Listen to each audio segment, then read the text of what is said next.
outre la certification des produits, il y a deux formes de certification, la certification des organisations et la certification des personnes. Concernant la certification des personnes, il y a en France une culture de la certification démultipliée parce qu'on a permis de manière très libre à chacun de créer des certifications et puis une orientation de l'État pour favoriser les formations certifiantes. Alors l'objectif, c'est la valorisation, la reconnaissance des compétences acquises, la lisibilité sur le marché du travail.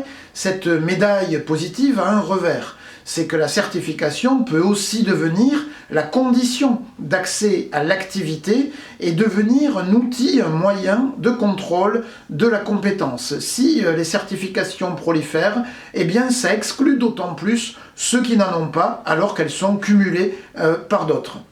Et puis on a la certification des organisations.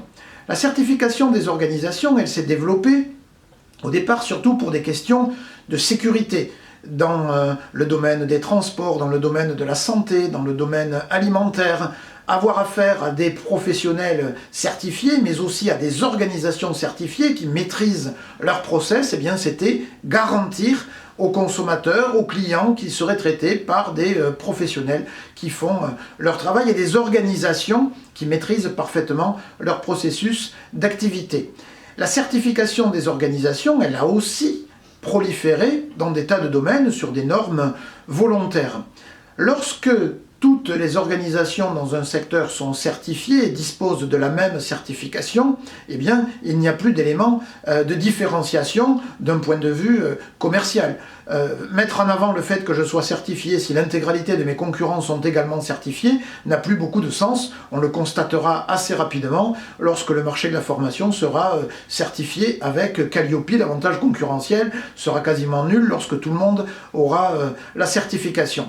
Mais cette certification des organisations, quand elle trouve ainsi sa limite, eh bien elle demande à passer sur un niveau de certification supplémentaire. Qu'est-ce qui va faire que moi, certifié, mais comme les autres, j'ai quelque chose de plus? Peut-être le fait que chacun de mes salariés lui-même est certifié. Et on voit petit à petit la compétence du salarié être contrôlée, être encadrée par une certification personnelle plus la certification de l'organisation dans laquelle il travaille. Alors on peut trouver là gage ou garantie de sécurité, de maîtrise, d'excellence dans les processus.